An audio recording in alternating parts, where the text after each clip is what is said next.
Prank মজা না, এর রাত 8:30 যে ভূত চলে মজা করছো। ক্যামেরা অফ করতে, ক্যামেরা অফ কর।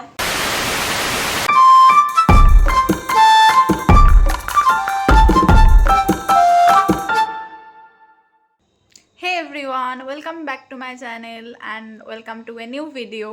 তো আজকে হচ্ছে ভূত চতুর্দশী। তো আমার মাথায় একটা প্ল্যান আসলো যে ভাইয়ের সাথে প্র্যাঙ্ক করব, মানে ওকে একটু ভয় দেখাবো ভূত সেজে। জানি না কতটা কি ভয় পাবে, কিন্তু এই প্ল্যানটা আমার মাথায় আসলো, তাই ভাবলাম যে চলো করা যাক। তো তার জন্য আমাকে ঘরে ক্যামেরা সেট করতে হবে। ক্যামেরা মানে আমার ফোন, আর মায়ের ফোনটা নিয়ে এসেছি। তো দেখি কোথায় কি সেট করা যায়। তো এখন মোটামুটি একটা প্ল্যান করে রাখবো। এখন আমি একটু এলাম, এখন হচ্ছে 9:30 মতো বাজে। তো রাতে যখন নিচ থেকে ভাই খেয়েটে ওপরে আসবে, তো তখন ভেবেছি যে মানে তার আগে আমি চলে আসবো, আর আমি হচ্ছে ভূত সেজে ঘরটা অন্ধকার করে থাকবো। তো ও কতটা কি ভয় পায় বা কী রিয়াকশান দেয়, যদি ভয় নাও পায় দেখবো কি রিয়াকশান দেয়। তো এটাই মোটামুটি একটা ভেবেছি। তো চলো দেখা যাক কতদূর কি আমার প্ল্যানটা সাকসেসফুল হয়। তো দুটো ফোন দরকার, যেহেতু আমি মায়ের ফোন এনেছি। এবার আমার ফোনটা এক জায়গায় সেট করব যাতে আমাকে দেখা যায়, আর মায়ের ফোনটা সেট করব যাতে ও ঢুকলে ওর রিয়াকশানটা দেখা যায়।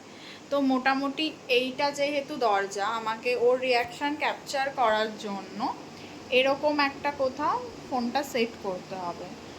তো দেখা যাক কি করি। তো খেয়ে দিয়ে আমি চলে এসেছি ওপরে। এখন হচ্ছে এখানে দেখতে পারছো 11:30 মতো বাজে, আর এইখানেই আমি একটা সাদা শাড়ি নিয়েছি। ভূত কি সাজবো, কিছু একটা সাদা শাড়িটা মানে সাদা টপ পরে আছি, সাদা শাড়িটা জড়িয়ে নিই যাতে বুঝতে না পারে আমি বা কিছু একটা দেখে মনে হয় যে কোনো অবজেক্ট। তো সেই জন্য সাদা শাড়িটা জড়াই। এবার কিভাবে কি জড়াবো জানি না, দেখছি।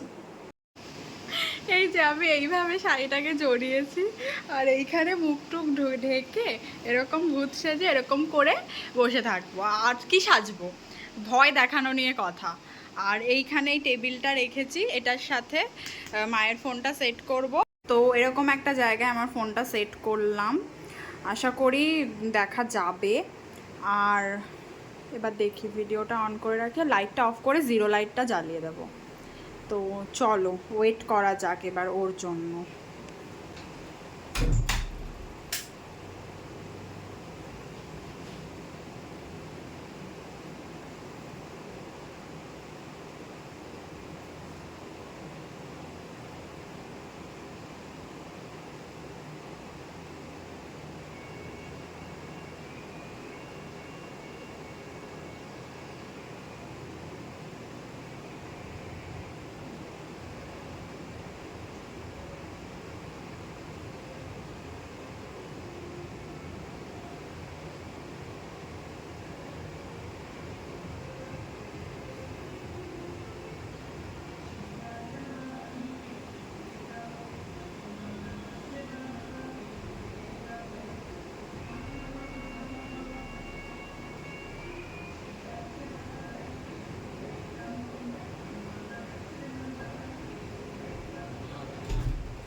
পাগল, সাদা শাড়ি পরে এরকম কি করে? এরকম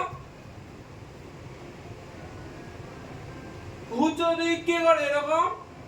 আমি ভয় পেয়ে গিয়েছি না আমি।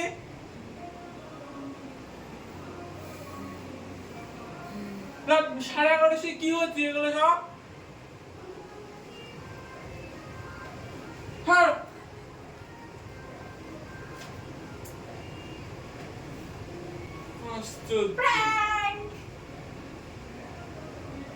প্র্যাঙ্ক করছে, রাত 11:30 প্র্যাঙ্ক করছে। উনি রাগ করলি? না রাগ করবে না মানুষ, তুমি 11:30টার সময় ভূত চতুর্দশীর দিন এভাবে বসে থাকবা, মানুষের ভয় পেয়ে এবার প্ল্যান করলে রাগ করলাম।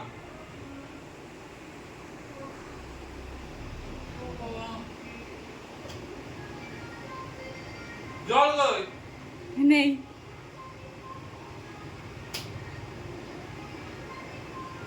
পাগল কোথাকার। এখন যদি অন্য কেউ আসতো?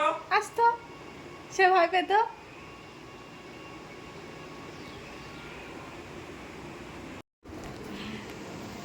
কি হয়েছে? বুকের মধ্যে ধরবার শুরু হয়ে গিয়েছে আমার, বুকের মধ্যে ধরবার শুরু হয়ে গিয়েছে আমার। ক্যামেরা অফ কর, কি হয়েছে? ক্যামেরা অফ কর, ভালো লাগছে না আমার। কি হয়েছে? না। এটা আড্ডা মারছি না। ক্যামেরা অফ কর তুই, না এরকম করিস কেন? না, এটা তো আমার মজা ভালো লাগছে করছিলাম, এটা তো মজা না, করছিলাম, মজা না, প্র্যাঙ্ক। মজা না, এর রাত 11:30 যে ভূত চতুর্দশী মজা করছো। ক্যামেরা অফ করতে, ক্যামেরা অফ কর, অফ কর ক্যামেরা। বেশি রিয়াক্ট করছিস। বেশি রিয়াক্ট না, তুই ক্যামেরা অফ কর। না ক্যামেরা অফ করবি কি না? না। ক্যামেরা অফ কর। আরে আবার কি? তো আমার প্র্যাঙ্ক মোটামুটি সাকসেসফুল হয়েছে, মানে একটু তো ভয় পেয়েছে, মজা আসছে বেশ, আর একটু রেগেও গেছে। তো এরপর কটা ফটো তুলবো একটুকে হচ্ছে কনভিন্স করে। আজকের ভিডিওটা এটুকুই। আর হচ্ছে কেমন লাগলো অবশ্যই কমেন্ট করে জানিও তোমরা সবাই, আর ভালো লাগলে অবশ্যই like share subscribe, please subscribe করো। আর এরকম নতুন নতুন কোনো প্র্যাঙ্ক আইডিয়া যদি থাকে সেটাও আমাকে কমেন্ট করতে পারো। ভাইয়ের সাথেই করবো, আর কি করবো, দুঃখ আমার জীবন। যাই হোক, তো টাটা, আজকের মতো এটুকুই, বাই, থ্যাংকস ফর ওয়াচিং। আর হ্যাপি দিওয়ালি, কালকে দিওয়ালি, তো সবাই ভালো করে দিওয়ালি সেলিব্রেট করো। Tata, thanks for watching.